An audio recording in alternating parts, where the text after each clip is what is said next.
Welcome back children. पिछले video में हमने पार्ट 5 संज्ञा पढ़ा था। आपको मैंने समझा दिया था संज्ञा किसे कहते हैं, और अब उसके बाद हमने संज्ञा पाठ के मौखिक अभिव्यक्ति 3 प्रश्न उत्तर भी कर लिए थे। आज हम इसके लिखित प्रश्न उत्तर करेंगे, ठीक है। निम्नलिखित प्रश्नों के उत्तर लिखिए। पहला है संज्ञा किसे कहते हैं, उदाहरण सहित लिखिए। जैसा कि मैंने आपको बताया था कि दुनिया में हमें जितनी भी चीजें दिखाई देती हैं, ये पंखा है, ये बोर्ड है, अलमारी है, मेज है, पुस्तक है, ये सभी क्या कहलाती हैं, संज्ञा। क्योंकि इन सभी का, दुनिया में जितनी भी चीजें हैं उन सभी का कोई ना कोई नाम है और हर नाम संज्ञा कहलाता है। लेकिन आपको परिभाषा कैसे लिखनी होती है, आप परिभाषा लिखेंगे। देखिए लिखित प्रश्न उत्तर में क पाठ का है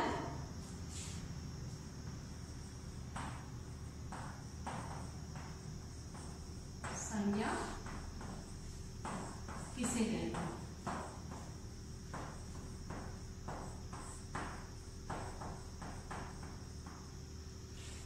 आपको उदाहरण भी लिखना, उदाहरण लिखिए।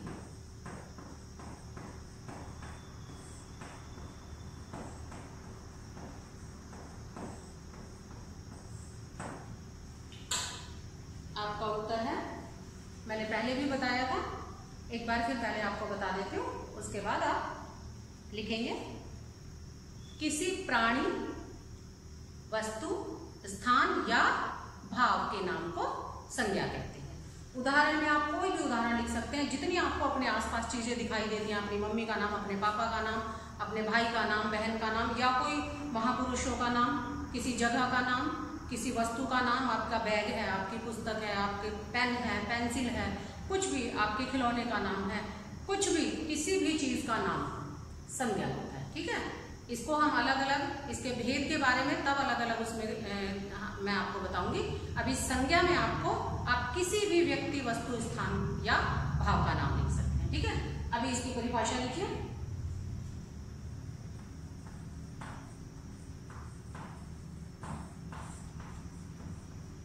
किसी प्राणी, वस्तु, स्थान या भाव के नाम का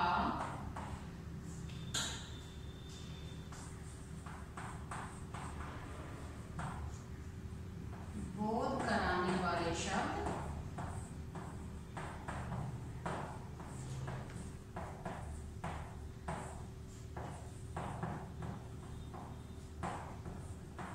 संज्ञा कहलाते हैं, ठीक है। आप इसको ऐसे भी लिख सकते हैं, किसी प्राणी, वस्तु, स्थान या भाव के नाम को संज्ञा कहते हैं, या भाव के नाम का बोध कराने, बोध कराने मतलब हमें बताने वाले शब्द को संज्ञा कहते हैं। उदाहरण देखिए, उदाहरण लिख लीजिए।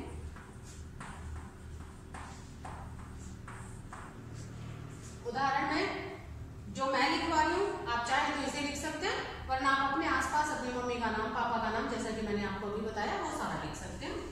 उदाहरण में लिख दीजिए राम, व्यक्ति प्राणी का नाम हो गया, वस्तु आपकी हो गई पुस्तक, स्थान आगरा, जयपुर, दिल्ली, गुजरात, राजस्थान, कुछ भी, विद्यालय भी लिख सकते हैं, भाव हो गया खुशी,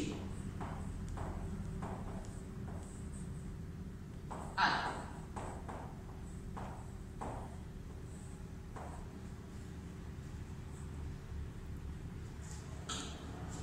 इतना आपको समझ में आ गया। संज्ञा किसे कहते हैं ये आपको समझ में आ गया होगा अच्छी तरह से। उदाहरण में भी आपको पता लग गया कि उदाहरण इसके क्या क्या होते हैं। अब हमारा दूसरा प्रश्न है, संज्ञा के कितने भेद हैं, प्रत्येक के 3-3 उदाहरण दीजिए। मैंने आपको पिछले वीडियो में बताया था संज्ञा के कितने भेद हैं। Yes, very good. संज्ञा के 3 भेद हैं। कौन कौन से भेद हैं? पहले हम प्रश्न लिखेंगे, उसके बाद देखेंगे। हमारा दूसरे प्रश्न का ख है, संज्ञा के कितने भेद हैं? प्रत्येक के 3-3 उदाहरण लिखिए। संज्ञा के कितने भेद हैं बताइए? यस, संज्ञा के 3 भेद हैं। कितने भेद हैं? 3। हमारा प्रश्न है, संज्ञा के कितने भेद हैं? प्रत्येक के 3-3 उदाहरण लिखिए। संज्ञा के 3 भेद हैं, याद है ना? पहला व्यक्तिवाचक संज्ञा, दूसरा जातिवाचक संज्ञा और तीसरा भाववाचक संज्ञा। अब हमें इसके 3-3 उदाहरण देने हैं। व्यक्तिवाचक संज्ञा के 3 उदाहरण। व्यक्तिवाचक संज्ञा की परिभाषा याद है ना? किसी विशेष व्यक्ति, वस्तु, स्थान के नाम को व्यक्तिवाचक संज्ञा कहते हैं। तो आप किसी का भी नाम लिख सकते हैं, ठीक है? माधव, राम, रमेश, सीता, गीता, कुछ भी लिख सकते हैं आप। 3 उदाहरण आपको दे रहे हैं। तो माधव,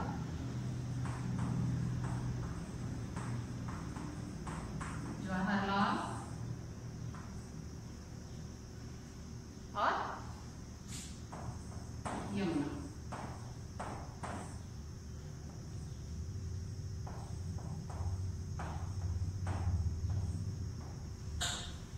माधव किसी बच्चे का नाम है या व्यक्ति का नाम है। जवाहरलाल नेहरू किसी विशेष व्यक्ति का नाम है। यमुना किसी विशेष नदी का नाम है और जयपुर किसी विशेष स्थान का नाम है। क्लियर? दूसरा है जातिवाचक संज्ञा। जातिवाचक संज्ञा में आपको याद होगा कि जब हम किसी विशेष व्यक्ति, वस्तु का नाम नहीं लेते, हम उसके संबोधन से हमें उसकी पूरी जाति के बारे में पता चलता है, वहां क्या होती है? जातिवाचक संज्ञा। जातिवाचक संज्ञा में आप लिखिए उदाहरण। पेड़, जैसा मैंने आपको बताया था, किसी पेड़ का नाम हमने नहीं लिया, नीम, आम, अमरूद, हमने लिखा सिर्फ पेड़। तो ये हमें पेड़ की पूरी जाति के बारे में पता चल रहा है। उदाहरण हो गया पेड़। किसान, किसान कोई भी किसान हो सकता है, हमने किसी किसान का नाम नहीं लिया तो किसान। गाय, कोई भी गाय हो सकती है, हमने किसी गाय का नाम नहीं लिया। नदी, कोई भी नदी हो सकती है, ठीक है? अब आप किसी एक उस पर चीज पर नहीं जा रहे हैं। नदी कहाँ है? नदी कोई भी हो सकती है, गंगा, यमुना, सतलुज, कावेरी, ठीक है? गाय भी कोई भी हो सकती है, किसान भी और पेड़ भी। अगर हम इनका नाम लिख देते तो ये क्या हो जाते? व्यक्तिवाचक। अगर हम नीम का पेड़ अगर ऐसे लिखते हैं, नीम का पेड़, तो वो क्या हो जाएगा? व्यक्तिवाचक। लेकिन हमने सिर्फ पेड़ लिखा है, इसलिए ये जातिवाचक। इन चारों शब्दों से हमें इनकी संपूर्ण जाति का पता चल रहा है, तो यहाँ क्या होगा? जातिवाचक।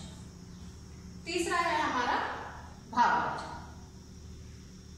भाववाचक संज्ञा याद है? यस। भाववाचक जो चीजें हम फील करते हैं, ठीक है? जो चीजें हम छू नहीं सकते, जिन्हें हम देख नहीं सकते, उन्हें क्या कहते हैं? हमारी फीलिंग्स को, जिन्हें हम सिर्फ महसूस कर सकते हैं, उन्हें हम क्या कहते हैं? भाववाचक। ठीक है? भाववाचक के उदाहरण देखिए, जो आप सिर्फ महसूस करते हैं, जो फील करते हैं। तो भाववाचक में है आपका खुशी। आप खुश होते हैं, कोई भी हंस रहा है, गा रहा है, नाच रहा है, एकदम खुश हो रहा है, तो आपको उसको देखकर पता लग जाएगा कि ये बहुत खुश है ना? खुशी, ऐसा तो नहीं है कि अलग से एक खुशी को लेकर चल रहा है इसलिए ये खुश है, नहीं। खुशी आपको फील होती है कि ये सामने वाला बंदा बहुत खुश है, तो खुशी। प्रेम,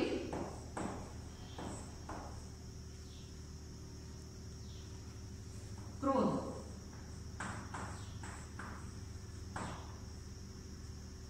जब किसी को गुस्सा आता है आपको पता चलता है ना, उसके चेहरे के जो भाव होते हैं आप उनको देखते हैं कि हाँ ये गुस्से में है। मम्मी गुस्से में होती है, आपको पता चलता है ना कि हाँ मम्मी इस वक्त गुस्से में, आप सब थोड़ा सहम जाते हैं, थोड़ा दूर हो जाते हैं, है ना, आराम से रहते हैं उस टाइम। क्रोध, क्रोध का आपको पता चलता है कि हाँ ये क्रोध में है, क्रोध माने गुस्सा, है ना, तो क्रोध का आपको पता चलता है, ऐसे आपको फील हो जाता है कि हाँ ये क्रोध में है। हमारा अगला प्रश्न है व्यक्तिवाचक संज्ञा की परिभाषा उदाहरण सहित लिखिए। अभी भी मैंने आपको समझाई थी। व्यक्तिवाचक संज्ञा की परिभाषा है जिस संज्ञा शब्द से किसी विशेष प्राणी, वस्तु या स्थान के नाम का बोध हो उसे व्यक्तिवाचक संज्ञा कहते हैं। ना तो समझ में आया होगा ना। इसका उदाहरण मैंने नहीं लिखे, उदाहरण आप स्वयं लिखें, क्योंकि ये मैं 2-3 बार समझा चुकी हूँ। अब आपको खुद लिखने हैं इसके उदाहरण। किसी विशेष व्यक्ति, वस्तु या स्थान के नाम, उसे व्यक्तिवाचक संज्ञा कहते हैं। वो आप अपने आप लिखेंगे। भ है भाववाचक संज्ञा अपने मूल रूप के अलावा अन्य किन शब्दों से बनाई जा सकती है? ये ध्यान से सुनिएगा। भाववाचक संज्ञा एक होती है अपने मूल रूप में। हमने भाववाचक संज्ञा खुशी, क्रोध, दुख, ये सब पढ़े थे कि ये भाव होते हैं जिन्हें हम सिर्फ महसूस कर सकते हैं, वो भाववाचक संज्ञा होती है। एक तो हो गई है अपने मूल रूप में। इसके अलावा ये और अन्य किन शब्दों से बनाई जा सकती है? ये सबसे पहले जातिवाचक संज्ञा से बनाई जा सकती है। ठीक है, मैंने बताया था जैसे कष्ट, कष्टों, दुख, दुखों। अब दुख है भाववाचक संज्ञा है, इसको जातिवाचक संज्ञा से भी भाववाचक संज्ञा को बना सकते हैं, क्योंकि कष्टों, कौन सा कष्ट है, पूरी कष्टों की पूरी जाति पता चल रही है कि बहुत सारे कष्ट हैं। ठीक है, ऐसे ही दुख, दुखों, तो जातिवाचक संज्ञा से भाववाचक संज्ञा बनाई जा सकती है। इसके अलावा विशेषणों, जातिवाचक संज्ञा, विशेषणों, विशेषण होते हैं हमारे चालाक, चालाकी, बुद्धिमान, बुद्धिमानी। क्लियर हो रहा है ना कि विशेषणों से भी भाववाचक संज्ञा बनती है। सुंदर, सुंदरता, मित्र, मित्रता। ठीक है, वैसे मित्र जातिवाचक था, लेकिन ये विशेषणों से भी बनती है। चालाक से चालाकी हो गया, बुद्धिमान से बुद्धिमानी हो गया। विशेषणों से भी बनती है क्रिया शब्दों से। क्रिया शब्द मैंने कमाना का आपको कमाई बताया था। क्रिया शब्द जिनसे हमें काम करने का पता चलता है वो क्रिया शब्द होते हैं। उनसे भी भाववाचक संज्ञा बनाई जा सकती है, जैसे बनाना, बनावट। ठीक है, बुनना, बुनावट। तो जो क्रिया शब्द हैं जिनसे हमें काम करने का पता चलता है, इनसे भी हम भाववाचक संज्ञा बना सकते हैं। तो हमारा उत्तर हुआ, आप प्रश्न में से देखकर लिखिएगा, भाववाचक संज्ञा अपने मूल रूप के अलावा जातिवाचक संज्ञा, विशेषणों तथा क्रिया शब्दों से भी बनाई जा सकती है। इतना समझ में आ गया? क्लियर हो गया? Very good. तीसरा प्रश्न है हमारा, निम्नलिखित वाक्यों में से व्यक्तिवाचक संज्ञा छांट कर लिखिए। आपको एक उदाहरण भी दिया हुआ है, गंगा एक नदी है। इसमें व्यक्तिवाचक संज्ञा क्या है? Yes, yes, very good, Ganga. क्योंकि गंगा नदी नहीं कहा, गंगा नाम लिया है, तो ये क्या हुई? व्यक्तिवाचक संज्ञा।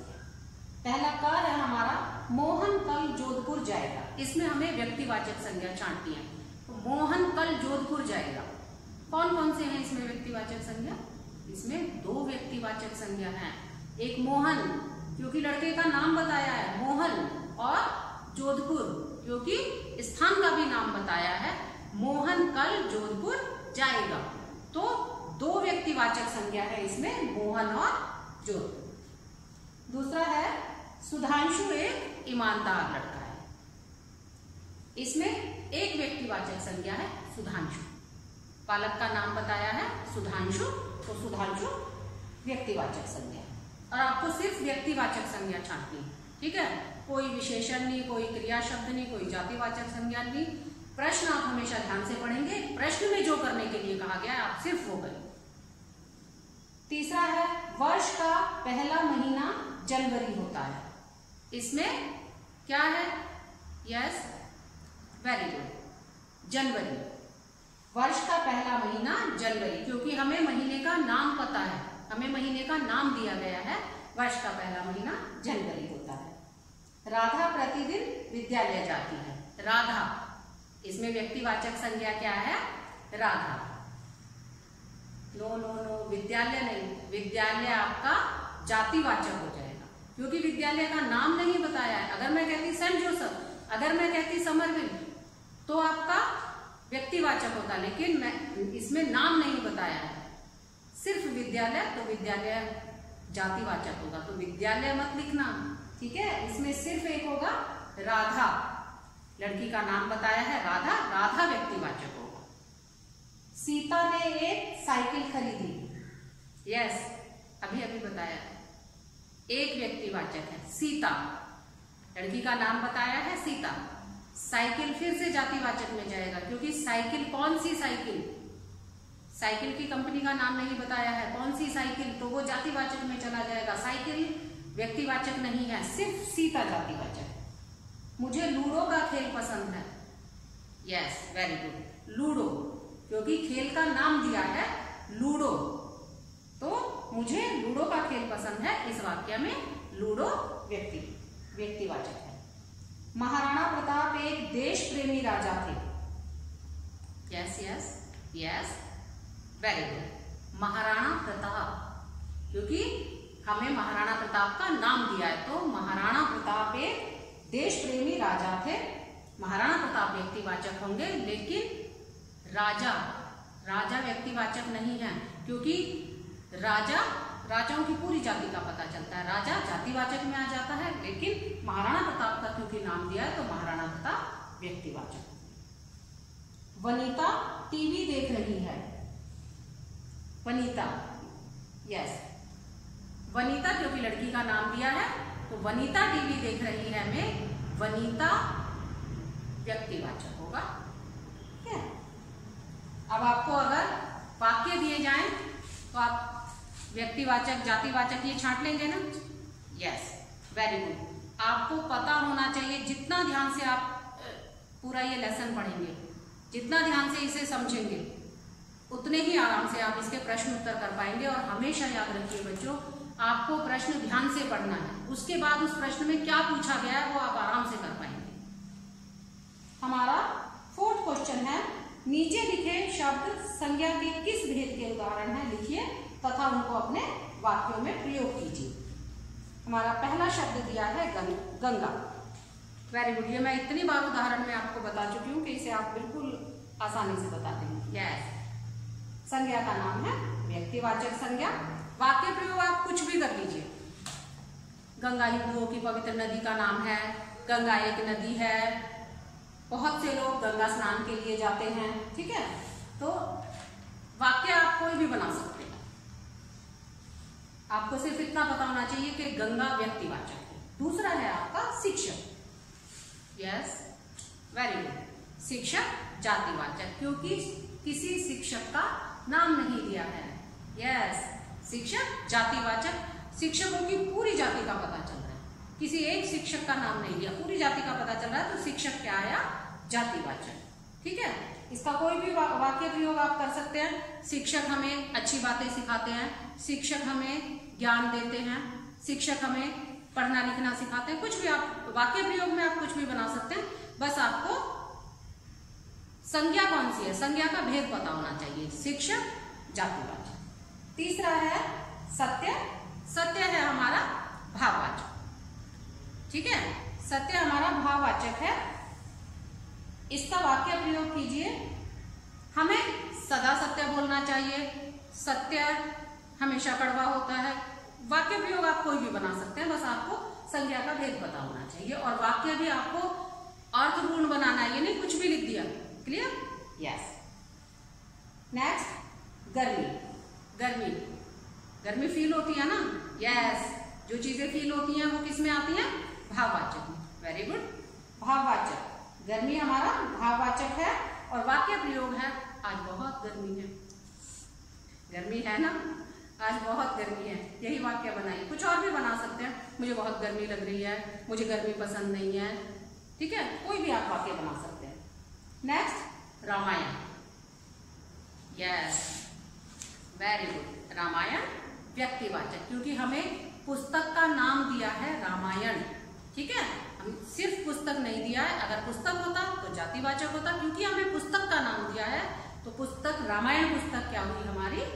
व्यक्तिवाचक। वाक्य प्रयोग इसमें भी आप कुछ भी बनाइए। रामायण में श्री रामचंद्र जी के जीवन का वर्णन है, या रामायण हिंदुओं का पवित्र ग्रंथ है, कोई भी आप वाक्य बना दीजिए, लेकिन आपको सिर्फ संज्ञा का भेद अच्छी तरह से पता होना चाहिए। रामायण व्यक्तिवाचक। क्लियर? इतना समझ में आया ना? Very good. नेक्स्ट है बहुविकल्पीय प्रश्न। सही उत्तर वाले विकल्प पर सही लगाइए। पहला प्रश्न है संज्ञा के भेद हैं। जैसा कि आप जानते हैं, बुक तो ले रखी होगी ना। यस, वेरी गुड बेटा, बुक में देखिए अब इसे। संज्ञा के भेद हैं, हमारे विकल्प हैं 4, 3, 2, 5। यस, वेरी गुड, इतना तो समझ में आ गया आपको। 3 कितने हैं? 3। व्यक्तिवाचक, जातिवाचक, भाववाचक। Very good. कमल शब्द है जातिवाचक, भाववाचक, व्यक्तिवाचक, इनमें से कोई नहीं। Yes, very good. हमें कमल फूल का नाम दिया है व्यक्तिवाचक। वेरी गुड, समझ में आ रहा है। थर्ड है राम ने रावण को मारा। इस वाक्य में संज्ञा शब्द है। विकल्प है राम, रावण, राम व रावण, भ मारा। Yes yes children, yes yes, very good. Ram व रावण, क्योंकि राम का नाम दिया है और रावण का नाम दिया है, दोनों ही नाम है हमारे संज्ञा है, तो इसमें संज्ञा शब्द हुए हमारे राम व रावण। Very good. कौन सी संज्ञा सदैव एक वचन में प्रयुक्त होती है? Yes, remember children. यस, कौन सी संज्ञा हमेशा एक वचन में प्रयुक्त होती है? आप विकल्प सुन लीजिए, फिर शायद याद आएगा। जातिवाचक, भाववाचक, व्यक्तिवाचक, भाववाचक व व्यक्तिवाचक संज्ञा। व्यक्तिवाचक संज्ञा, मैंने विशेष में आपको बताया था ना कि व्यक्तिवाचक संज्ञा हमेशा एक वचन में प्रयुक्त होती है। अगला प्रश्न है हमारा, भाववाचक संज्ञा का उदाहरण है वीरता, अकबर, बालक, पेड़। बहुत आसान है, आपको सबको पता है वीरता ना। वीरता दिखाई नहीं देती ना, हम फील करते हैं ये इंसान बहुत वीर है। महाराणा प्रताप बहुत वीर थे, स्वतंत्रता सेनानी बहुत वीर थे, है ना। तो वीरता जो हम महसूस करते हैं, इसमें भाववाचक संज्ञा कौन सी हुई? वीर। Very clear. नेक्स्ट है रचनात्मक गतिविधियां। प्रश्न है व्यक्तिवाचक संज्ञा, जातिवाचक संज्ञा व भाववाचक संज्ञा के 5 उदाहरण लिखिए।